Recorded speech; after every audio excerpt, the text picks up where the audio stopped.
Perkenalkan, nama saya Novita Gea dengan NIM 210301088 dari Program Studi Agroteknologi Fakultas Pertanian.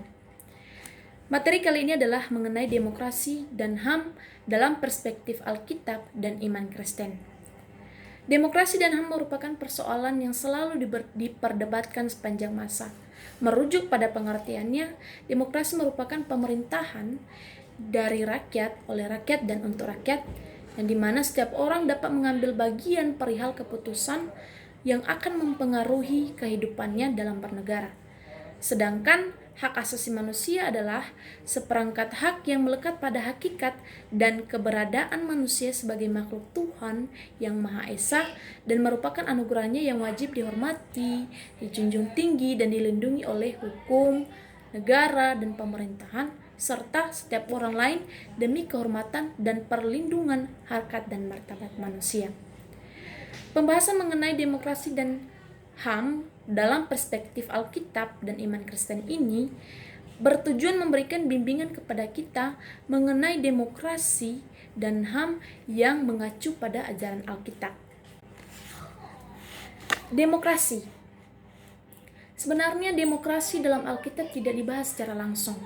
Namun, dalam cerita Alkitab digambarkan dan dijelaskan bahwa bagaimana Tuhan memperingatkan raja-raja yang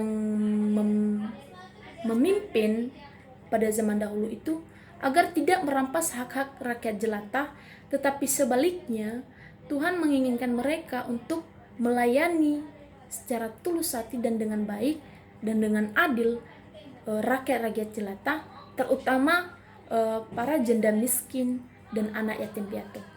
Pada kitab Amos pasal 5 ayat 21-24 dijelaskan bahwa Allah menolak ibadah umatnya jika mereka tidak hidup adil dan benar di hadapan Allah dan sesama manusia.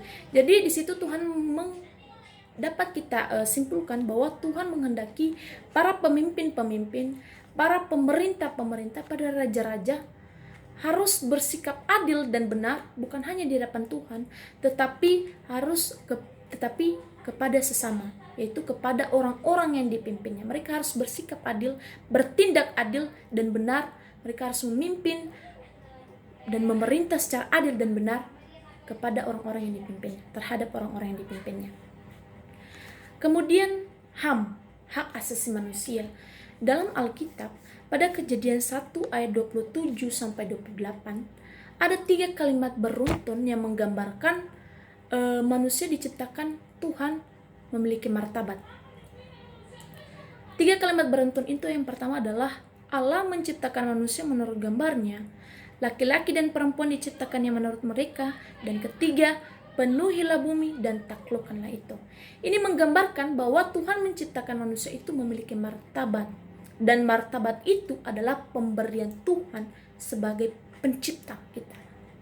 Jadi dalam Amsal pasal 14 ayat 31 dijelaskan dan dikatakan bahwa pelanggaran terhadap hak asasi manusia merupakan penghinaan terhadap penciptanya. Jadi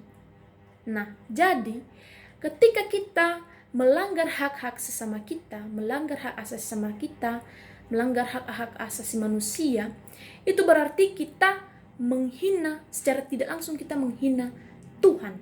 Kita menghina Tuhan sebagai pencipta kita manusia. Jadi dalam perspektif Alkitab dan iman Kristen, HAM ini merupakan dipahami sebagai hak-hak setiap orang sebagai makhluk ciptaan Tuhan. Jadi demokrasi dan HAM menurut dalam perspektif Alkitab dan iman Kristen ini harus